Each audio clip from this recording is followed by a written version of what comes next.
Actually என்ன கேட்டிங்கன்னா திமுக கூட்டணியில் தான் முரண்பாடுகள். அவங்க ஸ்டேட்டுக்கு ஸ்டேட் முரண்பாடு. இன்னொன்று, எனக்கு திமுகவோட பலம் என்றைக்காவது அவர்கள் தனியாக நின்று கொண்டு, விசிகேயா இருக்கட்டும், அவங்க அந்த கட்சியில் இருக்கிறவங்கலாம் தனியாக நின்று அவர்களுடைய பலம் என்ன என்பது அவர்களுக்கு தெரியுமா?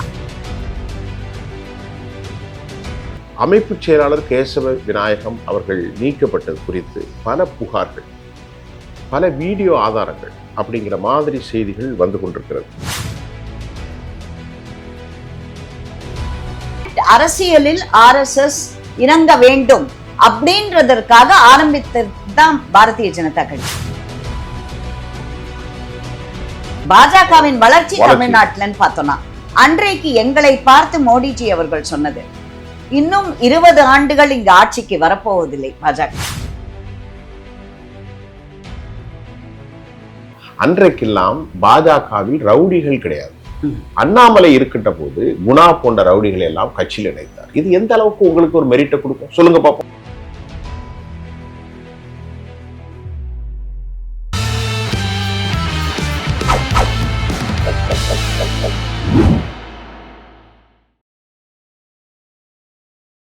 நேர்களே, இன்றைக்கு பாரதிய ஜனதாவினுடைய ஆன்மீக பிரிவு மாநில செயலாளர் திருமதி உமா ஆனந்த் அம்மா அவர்களை நான் சந்திக்க போகிறேன்.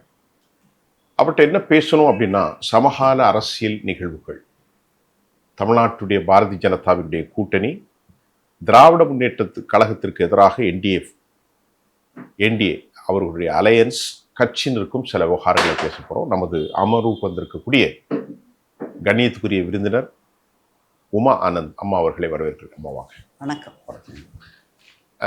எப்படி போயிட்டு இருக்கு இப்போ இந்த கட்சியினுடைய கூட்டணிகளில் உங்களுக்குள்ள நிறைவு ஏற்பட்டு விட்டதா? இப்போ ஒரு ஸ்பெகுலேஷன் போயிட்டு இருக்கு, இவ்வளோ சீட்டு கேட்குறாங்க, அவ்வளோ சீட்டு கேட்குறாங்கன்னு.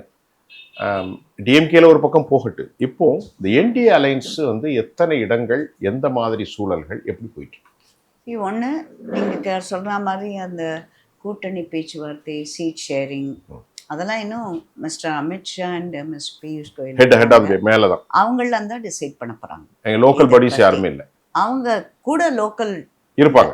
நான் அந்த பர்டிகுலர் ஹையஸ்ட் இதுலலாம் ஐ எம் நாட் மெம்பர். அதனால என்னால அது சொல்ல முடியாது. கூட்டணி எப்படி போகிறது, நல்லா போய்கிட்டு இருக்கு, அது நிச்சயமா என்னால சொல்ல முடியும்.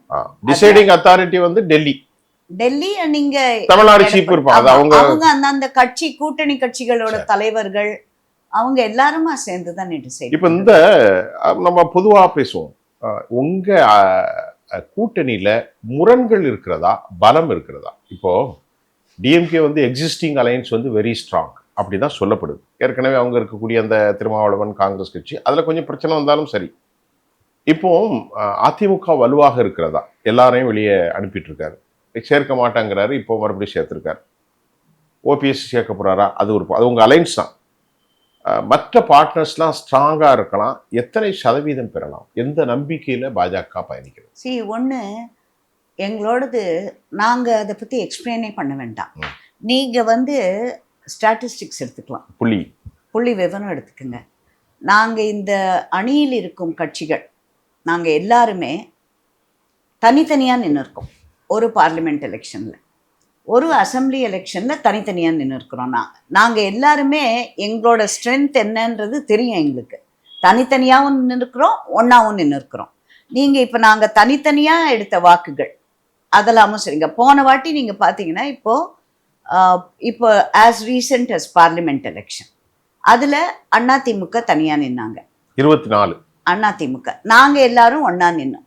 அதில் நாங்கள் பர்சன்டேஜ் எவ்வளோ ஓட்ஸ் போல் ஆயிருக்கு, எங்களுக்கு எவ்வளோ வந்திருக்கு, எங்கள் கேண்டிடேட் நின்னப்போ கூட்டணி இதில் எவ்வளோ ஓட்டு வாங்கியிருக்கோம், அவங்க எவ்வளோ ஓட்டு வாங்கியிருக்காங்க, அதை ரெண்டும் சேர்த்தா இட் இஸ் சிம்பிள் அரித்மெட்டிக். 18% நீங்கள் வாங்கியிருக்கீங்க.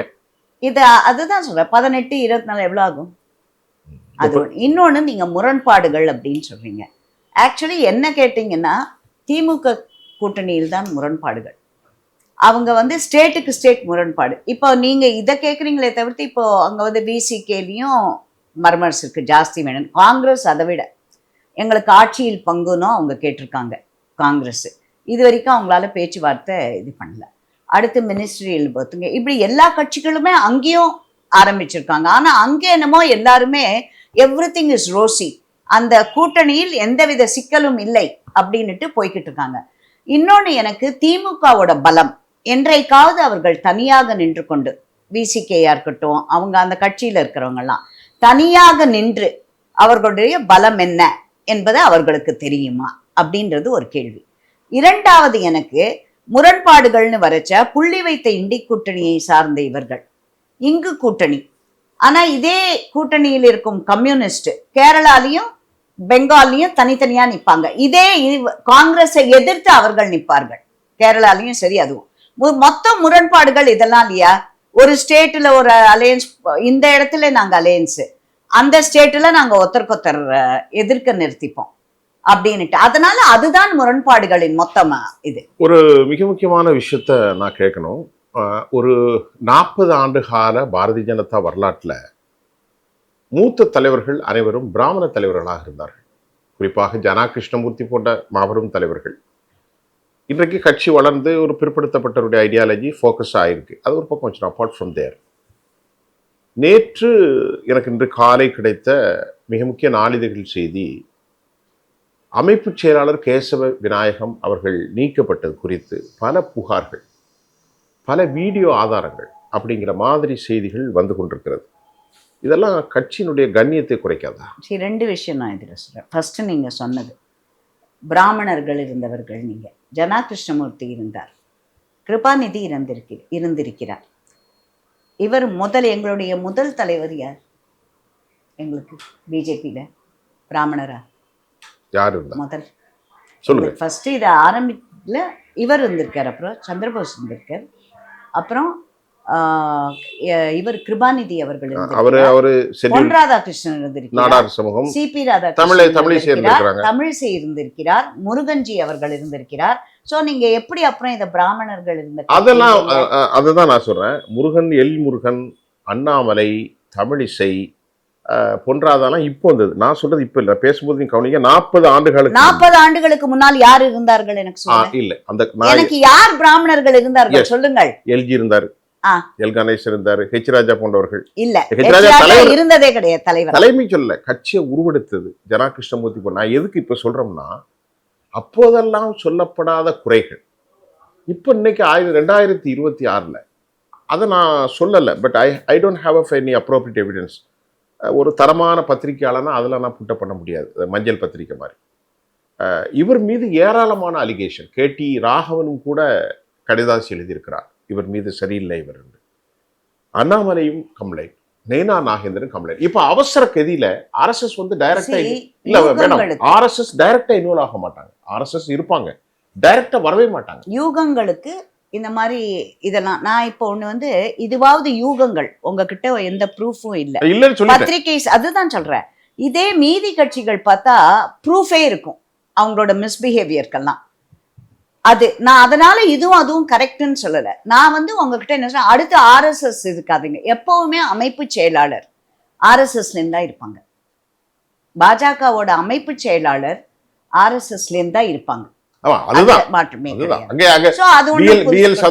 எல்லாருமே எங்கேயுமே எல்லா இடத்துலயுமே ஆர்எஸ்எஸ் சார்ந்தவர்கள் தான் ஆர்கனைசிங் செக்ரட்டரி. ஒரு பவர்ஃபுல் போஸ்ட் அதுங்கறாங்க. ஆமா, ஏன்னா எங்களோட பேரண்ட் ஆர்கனைசேஷன் பரிவார் தான். அதுதான் அங்கேருந்து ஆர்எஸ்எஸ்ல இருந்து உருவானதுதான் பாரதிய ஜனதா. உண்மையில அங்க வந்து இப்பொழுது நீங்க இன்னைக்கு கரெக்டா கேக்குறீங்க. தீன்தயாள் உபாத்யா இன்னைக்குதான் அவரோட பிறந்த நாள்.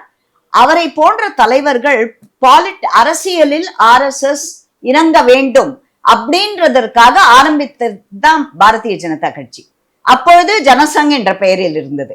அதுல அந்த ஜனசங்க பேர்ல இருக்கச்சுதான் ஆர்எஸ்எஸ்ல இருந்து 2-3 பேர் எடுத்துட்டாங்க. அங்கேருந்து வந்தவங்க தான் எங்களோட அட்டல்ஜி அண்ட் அத்வானிஜி. அதுல so RSS is always the parent organisation. அது கரெக்ட்.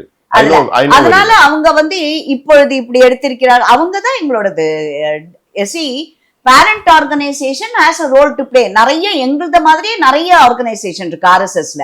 பட் த மேல இருக்கிறது சங்கம் ஆர்எஸ்எஸ் தான், டிசிப்ளின்காக எல்லாத்துக்குமே. சோ அவங்களோட இது இருக்கு, தாக்கம் நிச்சயமாக இருக்கும். இல்ல இப்ப நான் என்ன கேக்குறேன், அந்த கேள்வியை தான் நானும் கேட்கிறேன். ஷேடோ ஆஃப் ஆர்எஸ்எஸ் வந்து ஒரு டிசிப்ளினரி ஐட்டம், அதுல எந்த டவுட்டும் இல்லை. But it would have a kind of the different perception இருக்கலாம். கொள்கையில் பிரச்சனை இருக்கலாம், இந்துத்துவம் இருக்கலாம்.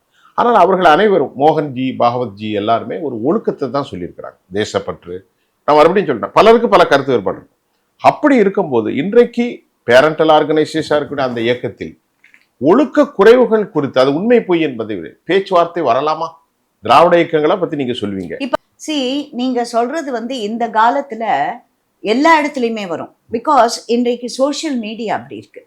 ஒரு விஷயமே இல்லாத ஒன்றை பூதாகரமாக்கி பெருசாக்கி அதை பண்றது இப்போ இருக்கு. எல்லா இடத்துலயுமே அது இருக்கு. அது உண்மையே இல்லைங்கிறீங்களா? நிச்சயமாக இல்லை.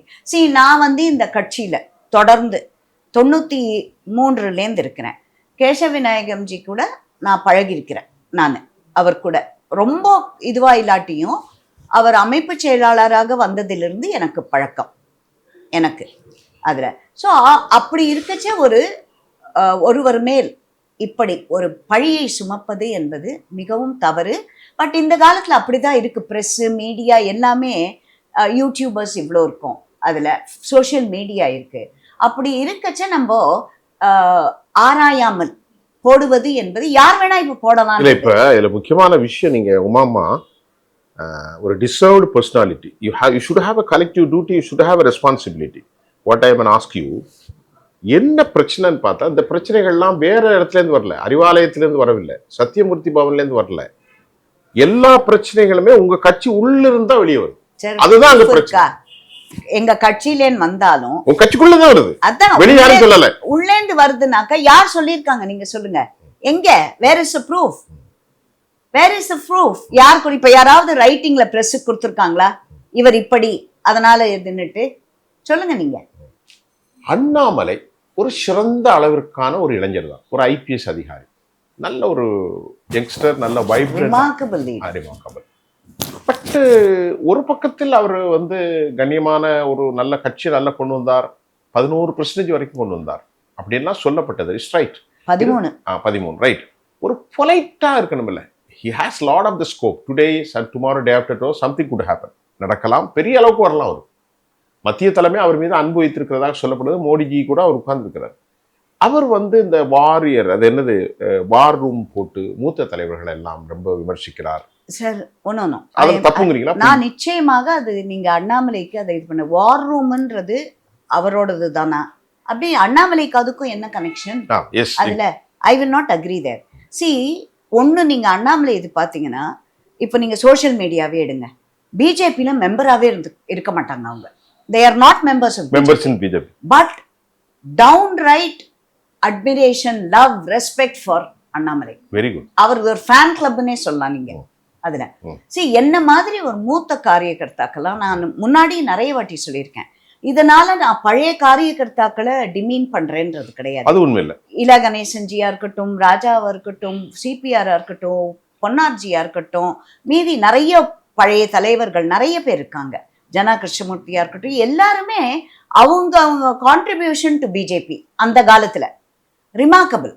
எந்தவித வசதியும் இல்லாத காலத்தில் சைக்கிள்ல பஸ்ல எல்லாம் போய் கட்சியை வளர்த்தாங்க.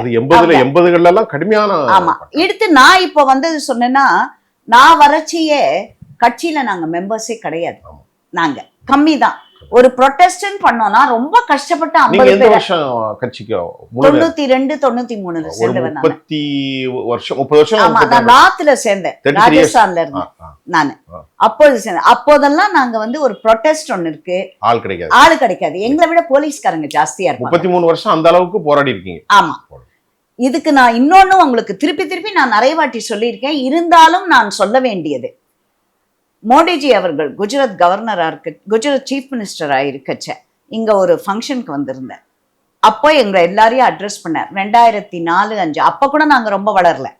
2007-05 ஞாபகம் இல்லை எனக்கு. துக்ளக் ஃபங்க்ஷனுக்கு வந்து அதுல ரொம்ப எங்க இருப்பாரு. அப்போ எங்களோட எங்க எல்லாரையும் பார்த்தார். அப்போ பாஜக காரியகர்த்தாக்கள் அந்த இதுல கமலாலயம் மேல இருக்கிற ஆடிட்டோரியம், அவ்வளவுதான், அங்கே நாங்க பார்த்துட்டோம். இன்றைக்கு மோடி அவர்கள் வருகிறார்கள் என்றால் அங்க எங்களோட நிர்வாகிகளுக்கே இடம் போறாது. அந்த மாதிரி வளர்ந்துருக்கிறோம். அந்த மாதிரி இல்ல, பாஜகவின் வளர்ச்சி தமிழ்நாட்டுலன்னு பார்த்தோம்னா அன்றைக்கு எங்களை பார்த்து மோடிஜி அவர்கள் சொன்னது, இன்னும் 20 ஆண்டுகள் இங்கு ஆட்சிக்கு வரப்போவதில்லை பாஜக. ஆனால் நீங்கள் இன்றும் இந்த கட்சியில் தான் இருக்கிறீர்கள் எல்லோரும். 20 ஆண்டுகள் ஆட்சிக்கு வரப்போறதில்லைன்றத தெரிஞ்சும் உங்களுடைய கொள்கை பிடிப்பால் இந்த கட்சியில் இருக்கிறீர்கள். உங்களை பார்த்தால் எனக்கு ரொம்ப பெருமையா இருக்கு. அந்த இடத்துக்கு கரெக்டா வந்து கொஞ்சம் இருங்க அம்மா. இந்த மாதிரி உமா ஆனந்த் மாதிரி ஆட்கள் இல்லாததுனால தான் இப்ப நான் சொல்ல வரேன். நான் முதல்ல சொன்னல பிராமண தலைவர்கள் உங்க சாதிக்குள்ள அடகரப்படுத்தல. இந்த மாதிரி ஐடியாலஜிக்கல் பேர்ஸ் இல்லாம எல்லோரும் உங்க கட்சிக்குள்ள நான் பிஜேபி காரன் சொல்லி என்ன கிடைக்குன்னு எல்லாரும் வந்துட்டாங்க. அதனாலதான் இந்த மாதிரியான டிஸ்அட்வைஸ், கன்ஃபேபுலேஷன், அசிங்கம் இதெல்லாம் தொடருது. நான் ஒரு அழுத்தமான ஒரு குற்றச்சாட்டை வைக்கிறேன். நான் அதை ஒத்துக்க மாட்டேன். ஒண்ணு நீங்க சொல்றது எப்படி, ஒண்ணு நான் ஒத்துக்கிறேன் உங்களுது. நாங்க சிறிய குரூப்பா இருந்த போது எல்லாருமே ஐடியாலஜிக்காக வந்து அது இருக்கு. அதுதான் இப்போ பெரிய நாங்க வந்து when we are growing, any party is bound to have that. அதுல அண்ட் இன்றைக்கு அரசியல் என்பது எங்களது மாத்திரம் இல்ல, ஜெனரலாவே தமிழ்நாட்டுல நீங்க எடுத்தீங்கன்னா அரசியல் என்பது ஒரு சாக்கடைன்னு முன்ன சொன்னாங்க. நாங்க வந்து பார்ட்டி வித் டிஃபரன்ஸ் அப்படிதான் நாங்க வளர்ந்தவங்க. அதனாலதான் அந்த கேள்வி வைக்கிறேன் அதுல. சோ இப்போ வந்து தமிழ்நாட்டு அரசியலே ஒரு நிறைய பேர் நான் ஒத்துக்கிறேன். இதுல கொள்கை பிடிப்பாடு இல்லாம ஒரு அங்கீகாரம், ஒரு விசிட்டிங் கார்டு வச்சுக்கணும் அப்படிங்கிறதுக்காக வரவங்க இருக்காங்க எங்க கட்சியில். they are expecting lot அதுல. சோ அந்த மாதிரி இருக்கச்ச எங்களுக்கு அதுக்கு அவங்கள ஃபில்டர் பண்ண வேண்டியது இருக்கிறது. பட் எல்லா இடத்துலயும் பெர்ஃபெக்ட்டா எங்கேயுமே இருக்கிறது. ஒரு கேள்வி நான் கேட்கிறேன், ஏன் அத ஜனா கிருஷ்ணமூர்த்தியை நான் போட்டேன், எல்ஜி அவர்களை ஏன் போட்டேன் அப்படின்னு கேட்டா, அன்றைக்கெல்லாம் பாஜகவில் ரவுடிகள் கிடையாது. அண்ணாமலை இருக்கின்ற போது குணா போன்ற ரவுடிகளை எல்லாம் கட்சியில் இணைத்தார். இது எந்த அளவுக்கு உங்களுக்கு ஒரு மெரிட்டை கொடுக்கும் சொல்லுங்க பாப்போம். இப்போ படப்பை குணா போன்றவர்கள் எல்லாம் பல கொலைகேசு, பல த்ரெட்டன், பல கிட்னாப்பிங், இந்த மாதிரி ஆட்கள் எல்லாம் கட்சியில சேர்த்தீங்கன்னா கட்சி எப்படி பேர்? நீங்க சொல்றத ஒத்துக்கிறேன். இத வந்து நீங்க வந்து அவங்கள யாரு சேர்த்து விட்டாங்களோ அவங்கள கேட்கணும். பிகாஸ் அண்ணாமலை தெரியாதா? நிச்சயமா தெரியும். அண்ணாமலை என்ன கம்ப்யூட்டர் முன்னாடி வந்து கிளர்க் மாதிரி அவர் என்ன யார் யார் மெம்பர் சேர்றாங்க, அவங்களோட இது என்ன, பேக்ரவுண்ட் என்ன, யாராக இருக்கட்டும், அண்ணாமலைஜியா இருக்கட்டும், எந்த தலைவராக இருக்கட்டும். ஒரு கேள்வி, அதுல குணா போன்றவர்கள் மற்றும் நிறைய பேர் இருக்கிறாங்க. இந்த பக்கம் புளியந்தோப்புல ஒரு அம்மா, அஞ்சலைன்னு ஒரு அம்மா, இதெல்லாம் கீழ் மட்டத்துல இருந்தா தெரியாது. ஒரு பெரிய போஸ்ட்லயே அவங்க இருக்கிறாங்க. அந்த போஸ்ட் யாரு போடுவாங்க? பெரிய போஸ்ட் இருக்காங்க. பாருங்க, நான் ஒண்ணு சொல்றேன் கேளுங்க. இப்ப எப்படி போஸ்ட் போடுறோம்? இப்ப நான் வந்து நீங்க இத சொன்னதுனால நான் ஒண்ணு சொல்றேன் உங்களுக்கு. இப்ப போஸ்ட் போடுறது எல்லா போஸ்டையும் அண்ணாமலையோ யாரோ போடுறதுல. இப்ப மண்டல்ல இருக்கும், வட்டத்துல இருக்கும். வட்டத்துல ஒரு போஸ்ட் போடுறது அந்த வட்ட தலைவர் என்ன, அவருக்கு தான் தெரிஞ்சிருக்கும் எல்லாமே. இப்போ ஒரு புதுசா ஒருத்தரை சேர்க்கணும்னாக்க அடுத்த லெவலுக்கு ஒரு மண்டல் தலைவர். நான் இப்ப சொல்றேன், நீங்க சொன்னதுக்கு நான் இங்க கவுன்சிலர் ஜெயித்த பிறகு எனக்கு தெரிஞ்சு இங்க ஒரு மெம்பர் இருந்தார். அவரு என்னோட இந்த மண்டல் இந்த வட்டத்துல இல்ல, பட் அடுத்த வட்டத்துல இருந்தார் அவர், டி நகர் இதுலயே. அவரோடது சரியில்லை என்று நான் கண்டுபிடித்து எனக்கு கம்ப்ளைண்ட் வந்து, அண்ணாமலை தான் அப்போ தலைவர். நான் அண்ணாமலை தம்பி கிட்ட போய், தம்பி இந்த மாதிரி ஒரு மெம்பர் தம்பி, அடுத்த நிமிடம் அவர் வெளியேற்றப்பட்டார் கட்சியில் இருந்து. அது இப்படி நாங்க வந்து வாஷிங் டர்ட்டி லினன் இன் பப்ளிக்ன்றது. இப்ப நான் கேக்குறேன், இப்ப இருங்க, அந்த கரூர்ல பழனியாண்டி அவர் மேல அந்த கட்சி என்ன எடுத்து, அடுத்து நீங்க சொன்னீங்க பேச்சு அதெல்லாம் எல்லாத்தையும். இப்போ உதயநிதி அவர்கள் என்ன போஸ்ட்ல இருக்கார்? துணை முதல்வர், அமைச்சர். இது வரைக்கும் கண்டினியூஸா அவரோட பேச்சு பாருங்க. கண்ணியம் இருக்கிறதா? அவங்களது என்ன இது? கடமை, கண்ணியம், கட்டுப்பாடு. நீங்க பார்ட்டி வித் டிஃபரன்ஸ்ல டிஎம்கே விட்டுருங்க. அதுல உமாமா, சிவாஜி கிருஷ்ணமூர்த்தி வெற்றி கொண்டார். என்னது சிவாஜி, ஒரு நிமிஷம், சிவாஜி கிருஷ்ணமூர்த்தி தீப்பொறி ஆரம்பம், இவங்க எல்லாம் அவங்களோட ரெகக்னைசர். அவங்களும் நீங்களும் ஒண்ணா? இல்ல நீங்க கேக்குறேன், பார்ட்டி வித் டிஃபரன்ஸ். நாங்க அவர்களுடன் பண்ண முடியாது. இல்ல நான் என்ன கேக்குறேன்னா, இந்த மாதிரி கேள்விய அவங்களும் அப்படியே இருந்துட்டு போங்கன்னு விட்டுருவீங்களா அந்த கட்சியை? நான் கேட்கதான் செய்வேன். எல்லாருமே திராவிட முன்னேற்ற கழகம்னா அப்ப நீங்க ஒத்துக்கணும், திராவிட முன்னேற்ற கழகத்திற்கு இப்படித்தான் அவங்க டிஎன்ஏல இருக்கு எல்லா வித இதுவும், அவங்க இப்படிதான் இருப்பாங்க. அது இப்போ நீங்க எங்கிட்ட அந்த இவங்க சொன்னீங்க இல்லையா, இப்போ லேடி ஒருத்தங்க ஏதோ கீழ், அவங்க வந்து மாநில அளவுல அந்த மாதிரிலாம் போஸ்ட் கொடுத்ததா? இன்னொன்னு நான் சொல்றேன், அஞ்சலை நிறைய எனக்கு அவங்க பேரு கூட she தெரியும். had been arrested. அதான் ஐ எம் டெல்லிங். அது அங்க லோக்கலா இருக்கிறவங்க. இப்ப நானே ஒரு உத்தேசத்துக்கு நான் சொல்றேன், இப்ப என்கிட்ட வந்து இல்ல யாராவது வந்து மேடம் இவங்க மெம்பரா இருக்காங்க ஒருத்தர் அப்படின்னு காமிப்பாங்க என்கிட்ட, நம்ம அதை கவனிக்க முடியாதுங்கிறீங்க. அதுல இதெல்லாம் வந்து அந்த லோக்கல் லெவல்ல இருக்கிற யாரு சேர்க்கிறாங்களோ. இப்ப நான் ஒரு இவங்க அவங்களோட பேக்ரவுண்ட் அவங்க இது எல்லாத்தையும் விசாரிக்கணும் நம்ம. இப்ப இன்னொரு கட்சியிலேருந்து வராங்கன்னாலும் நாங்க அதை ஹெட் குவார்ட்டர்ஸ்க்கு தெளிவுபடுத்துறோம், இந்த கட்சியிலேருந்து வராங்க இவங்க சேர்க்கலாமா அப்படின்னுட்டு அங்க அதெல்லாம் கேட்கிறோம் நாங்க. நியூவா வரச்ச எங்களுக்கு அந்த இப்ப பக்கத்து அவங்கள பற்றி ரொம்ப தெரிஞ்ச ஒருத்தர். எல்லா ஃபிங்கர்ஸும் சேம் இல்ல, ஒவ்வொருத்தருக்கும் ஒவ்வொரு இது. இப்போ வந்துரும். இப்போ what do you expect? என்ன எதிர்பார்க்குறீங்க? எவ்வளவு சீட் வரப்போறீங்க? இந்த முறை 10க்கு மேல டபுள் டிஜிட்ல ஜெயிக்கணும்னு நீங்க டார்கெட் வச்சிருக்கீங்க. எல்லா பார்ட்டியும் வைப்பாங்க. நேற்று சந்தோஷ்ஜி பேசுகின்ற போது இதைத்தான் சொன்னதாக சொல்லப்பட்டது. ஒரு வைப்ரண்டா எல்லாரும் ஆக்டிவ் பண்ணணும், இந்த முறை நம்முடைய கோல் வைடா இருக்கும், டிஎம்கே காலி பண்ணணும் அப்படின்னு சொல்லியிருக்கிறாங்க. நீங்க வந்து கொடுத்துருக்க ஒவ்வொரு கட்சிகளும் இன்னைக்கு காங்கிரஸுக்குள்ள அவங்களுக்குள்ள மோதல் இருக்கு மாதிரி நமக்கு அது உங்களுடைய உரிமை, இத்தனை சீட் கொடுங்கன்னு. உங்களுக்கு எடப்பாடி எப்பவுமே ஒரு ஒரு ஒரு இப்போ நாங்கள் கேட்டோன்னா ஒரு ஒரு ஒரு கவனமான அரசியல்வாதி. அப்படி பேச வச்சு கடைசி வரைக்கும் அப்படியே இருந்து 30க்குள்ள கண்டெயின் பண்ணிடுவார். ஆனால் நீங்கள் 46, 50ன்னு கேட்குறாங்க. எக்ஸ்பெக்டேஷன் லாடு அது ஒரு கட்சி இருக்கிறது. என்ன நடக்க போகுது, எத்தனை சதவீதம் எடுக்க போறீங்க, வெற்றி உங்களுக்கு உறுதியாகிவிட்டதா? என்னை பொறுத்த வரைக்கும் வெற்றி உறுதி. ஒண்ணு நான் சொல்றேன், நான் சீட்டை சொல்லல, உங்களுக்கான மொமெண்ட்ஸ் எப்படி. ஆமா, நான் இப்போ ஒண்ணு சொல்றேன் கேளுங்க. எவ்ரிதிங் புள்ளி விவரம் தான். இப்போ அண்ணாமலை அவர்கள் தலைவராக இருந்த பொழுது இங்க லோக்கல் பாடி எலெக்ஷன் 2 நாளா டிசிஷன் எடுத்தார். போய் பேச்சு ஆரம்பிச்சது, சரிப்படலை, தனியாகவே தேர்தலை சந்திப்போம், லோக்கல் பாடி எலெக்ஷன். நீங்க சொல்ற மாதிரி எங்களுக்கெல்லாம் இந்த எலெக்ஷன்ல நிக்கிற ஃபார்ம் அதை ஃபில் பண்றதுக்கு கூட எங்களுக்கு திறமை கிடையாது. எங்களுக்கெல்லாம் நாங்க அந்த மாதிரி திராவிட கட்சிகள் அதிமுக அந்த மாதிரி எங்களுக்கு வந்து ஒரு எங்களோட ஸ்ட்ரென்த் அது இல்லை எங்களுக்கு. அப்படி இருக்கும்போதே 2 நாள்ல நாங்க ஃபில் பண்ணி கொடுக்க வேண்டியது. அது ஒண்ணு. அடுத்து இது சென்னை வந்து திராவிட முன்னேற்ற கழகத்தின் கோட்டை. அவங்களா இருக்கட்டும், ஜெயலலிதா இருந்தப்போ இருந்தாங்க. திமுக கோட்டை அந்த மாதிரி அம்மா இருக்கும்போதே எல்லாமே வில் பண்ணாங்க. சோ எதுவுமே நிரந்தரம் இல்லை அரசியலில். ஆனா என்னோட இது என்னன்னா, நீங்க இந்த கேட்கிற கேள்விக்கு இந்த 200 கவுன்சிலர் சீட்டுங்க, அதுல 70 சீட்டுல நாங்க எல்லா இடத்துலயும் நிக்கல. நாங்க 70 சீட்டுல நாங்க 70 வட்டம் கவுன்சிலர் இடத்துல 2வது வந்தோம்.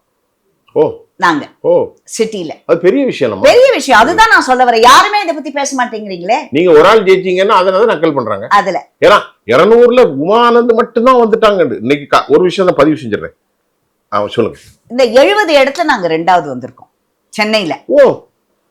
அப்பனா கிட்டத்தட்ட ஒரு 40 ஒரு 35% வந்துட்டீங்க. 1/3 நாங்க வந்து. அதான் 35%. அதுவே அச்சீவ்மெண்ட் தானே, பெரிய அச்சீவ்மெண்ட் தான். தனியா நின்னு அடுத்தது எனக்கு அதுக்கு ஒரு மீட்டிங்கே போட்டார் அண்ணாமலைஜி. டெபாசிட் வாங்கினவங்க. சரி, இவ்வளவு அச்சீவ்மெண்ட் பண்ணிருக்காருல, 11% கொண்டு வந்திருக்காருல, அவரை ஏங்க நீங்க அது வந்து திருப்பி once again I'm telling.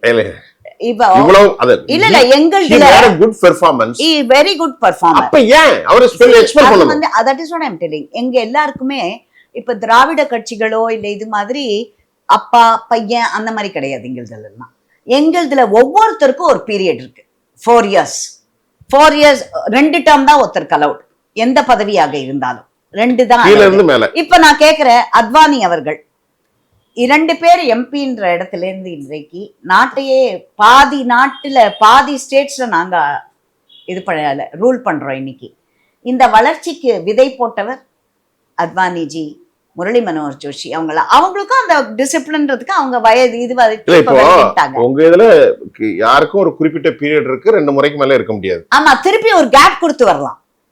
கண்டினியூஸா வர முடியாது. அப்பனா மோடி வந்திருக்காரு எப்படி? அதுதான் சொல்றேன். என்ன கேப் கொடுத்தாரு? அது பிரைம் மினிஸ்டர். இது என்ன பேச்சு? கட்சி போஸ்ட் நான் சொல்றேன். Justice for all. சார், நீங்க கட்சியை பத்தி பேசுறீங்க பாருங்க, கட்சியை பத்தி நீங்க பேசுறீங்க. எங்க கட்சி கோட்பாடு தான் எங்களுக்கு. சரி, கட்சி தலைவராக அகில இந்திய தலைவராக இருக்கணும்னா எங்களோட பைலாலேயே 2 வாட்டி வரலாம். கண்டினியூஸா. சரி. அதுக்கப்புறம் கேப் கொடுத்து இன்னொரு முறை வரலாம். அந்த மாதிரி கேப் கொடுத்து வந்தவர் அத்வானிஜி அவர்கள் 2 முறை பதவியை வகித்து விட்டு அதுக்கப்புறம் அவர் வழிவிட்டார். திருப்பி ஒரு கேப்ல ஒரு 2 இயர்ஸ் 3 அடுத்த டேர்ம் வந்தப்போ ஒரு கேப் கொடுத்து அவரே திருப்பி வந்தார். அதனால எங்களோட கட்சியின் பைலாஸ் எங்களோடது ரொம்ப கிளியரா இருக்கு எங்களுதுல. அதாவது கட்சியுடைய உட்கட்டமைப்பு தான் அது. அதாவது பிரைம் மினிஸ்டர் எல்லாருக்குமே சார் இப்ப பைலா படி எங்களுது அப்படிதான். இப்போ இன்னொன்னு நான் சொல்றேன், எங்களுது இந்த வாட்டி மாவட்ட தலைவர் அவருக்கு இந்த வயதிற்குள் இருக்க வேண்டும் அப்படின்னுட்டு தான் ரூல் எங்களுது இந்த வாட்டில. அது நாங்க எங்களுது பைலால. இப்போ மீதி கட்சியிலாம் நாங்க எங்களுது என்ன அப்பா வந்துட்டாரு, அது சொந்த ஃபேமிலி ஆரம்பிச்சவர் யாரோ, ஆனால் இன்றைக்கு பதவியை கட்சியை கையில் வைத்திருப்பவர்கள் யார் என்பது உங்களுக்கே தெரியும். அட்லீஸ்ட் முலாயம் சிங் யாதவ் இந்த லல்லு பசங்களாவது அவங்க அப்பா ஆரம்பிச்ச கட்சி அது, இங்க இல்ல. இப்ப தமிழ்நாட்டுல இந்த முறை நீங்க ஆட்சிக்கு எடப்பாடி இருங்க, நீங்க அந்த எப்படி எங்களோட இது இருக்குன்றதுக்கும் நான் எக்ஸ்பிளைன் பண்ணிடுறேன். இருங்க 70 சீட் கார்பரேஷன் அதுக்கு அடுத்து நான் வரேன். இப்போ பார்லிமெண்ட்ல நின்னோம் இப்போ as late as 2024. அதுல அந்த கான்ஸ்டிடியூன்சில 78 அசெம்பிளி கான்ஸ்டிடியூன்சிஸ் ரெண்டாவது வந்திருக்கோம் நாங்க. அதாவது நாடாளுமன்றத்துக்கு அதுக்குள்ள இருக்கிற அசெம்பிளி கான்ஸ்டிடியூன்சி. இப்ப சவுத் சென்னையில டி நகர்ல நீங்க யாராவது நம்புவீங்களா? இதுல 2 வார்டுல என்னோட மண்டலுக்குள்ள நாங்க தான் ஃபர்ஸ்ட். டிஎம்கேவை விட நாங்க கிட்டத்தட்ட 9000 ஓட் ஜாஸ்தி இதுல. அண்ட் இதுல 234 பூத், 229 பூத்ல 96 பூத்ல ஃபர்ஸ்ட் வந்திருக்கும். ஃபைனலா வந்துட்டோம் கேள்விக்கு நேரம் கருதி. சரி, உங்களுடைய நேரமும் எங்க நேரமும் சரி. அம்மா இப்ப என்னன்னா இவ்வளவு பெர்ஃபார்ம் பண்ணிருக்கீங்களே, அப்போ எடப்பாடி எவ்வளவு எங்க இருக்காரு? 20% 18%க்குள்ளதான் கண்டெய்னர் இருக்காரு. நீங்க இவ்வளவு நெருங்கி இருக்கீங்க உங்க கூட்டணி. 234 உங்க கணக்கு 50% தராட்ட கூட 234 தொகுதியில மிச்சபட்சம் ஒரு 30% உங்களுக்கு தரணும். அப்ப 23 × 30 32 முன்னா ஒரு 70 சீட்டாவது தரணும். ஆனா அந்த அளவுக்கு இருங்க, நான் அதுதான் உங்க பெர்ஃபார்மன்ஸ் நான் என்னோட எங்க கட்சி பெர்ஃபார்மன்ஸை பத்தி சொல்லலாம் நானு. பட் அலையன்ஸ் ஸ்டாக்ஸ்லாம் பண்றது கட்சியின் மேலிடம். சரி, அதுக்கு கட்சியின் மேலிடம் என்ன? இப்ப எங்களோட நோக்கம் என்ன? திராவிட முன்னேற்ற கழகத்தை ஆட்சியிலிருந்து அகற்றப்பட வேண்டும். ஆமா, தமிழ்நாடு நன்றாக வர வேண்டும் என்றால் அவர்களை வீட்டிற்கு அனுப்ப வேண்டும். அதுதான் எய்ம். டிடிவி தினகரன் அவர்கள் ரொம்ப கிளியரா சொன்னார் எல்லாரோடதையுமே. ஒவ்வொரு இடத்துலயும் ஒரு நல்லது நடக்கணும்னாக்க சில இடத்துல காம்ப்ரமைஸ் பண்ணித்தான் ஆகணும். So we are all mentally prepared. அதாவது உளவியல் ரீதியாக தயாராயிட்டீங்க. ஆமா, எங்களுக்கு என்ன, இந்த எங்களோட என்டிஏ அலையன்ஸ் ஆட்சிக்கு வர வேண்டும். தமிழகத்தில் கண்டிப்பாக வரும். நான் இவ்வளவு ஸ்டாட்டிஸ்டிக்ஸ் உங்ககிட்ட சொல்லியிருக்கிறேனே. இப்ப கேக்குறேன், உங்க அலையன்ஸ் இப்ப ஸ்ட்ராங்கா இருக்குல்ல? Pattali Makkal Katchi, AMMK, Bharatiya Janata major role play பண்ணக்கூடிய எடப்பாடி, அப்புறம் ஜான் பாண்டியன் செகண்ட் ரோல் பிளேயர்ஸ்லாம் இருக்கிறாங்க, வாசன் போன்றவர்களாம். எவ்வளவு எக்ஸ்பெக்டேஷன்? சும்மா ஒரு அப்ராக்சிமேட்டா இது அவர் எவ்வளவு இடங்களை நீங்க பிடிப்பீங்க 234 உங்க கூட்டணி? நீங்க என்ன பொறுத்த வரைக்கும் எங்களுடைய கூட்டணி 150 சீட்டுக்கு வருவோம். அதாவது உங்க கூட்டணி அதிமுக ஆட்சி இல்ல, கூட்டணி கட்சிகள் 150. பட் எங்களுடைய கூட்டணி 150 சீட்டுக்கு மேல வரும். அண்ட் அதுக்கு எங்களுடைய கூட்டணிக்கு இங்க இருக்கிறது எங்களுடைய அதிமுக தான் சொல்லியிருக்காங்க. அவங்க அமித்ஷாவே சொல்லிட்டு போயிட்டாரு. அதனால அதையே நம்ம கான்ட்ரவர்ஷியல் ஆக்கணும். கான்ட்ரவர்சியே இல்ல இதுல. நீங்க மீடியாலாம் கான்ட்ரவர்சி பண்ணணும். இப்ப நீங்க டிஎம்கேலயும் காங்கிரஸ்லயும் தான் அது ஓடிட்டு இருக்கு அந்த கான்ட்ரவர்சி. எங்களிடம் எந்தவித முரண்பாடும் இல்லை. இவ்வளவு நேரம் ஒரு கிட்டத்தட்ட ஒரு 30 நிமிஷத்துக்குள்ள எல்லா கேள்விகளையும் வச்சேன். சமாதானம் இல்லாத எல்லா கேள்விகளுக்கும் நீங்க அற்புதமா பதில் சொன்னீங்க. நான் ஒரு 20 நிமிஷம் பார்த்தேன். எல்லாரும் போய் கொண்டிருக்கிறார்கள். அந்த உண்மையான செய்தியும் எனக்கு பொறுப்பும் கடப்பாடும் இருக்கிறது. ஆனால் எங்களுடைய கேள்வியிலோ சமாதானம் இல்லை. இந்த நிகழ்ச்சிக்கு கலந்து கொண்ட கண்ணியத்துக்குரிய உமா அனந்த் அவர்களுக்கு என் தொலைக்காட்சி சார்பில் உளப்பூர்வமான நன்றி.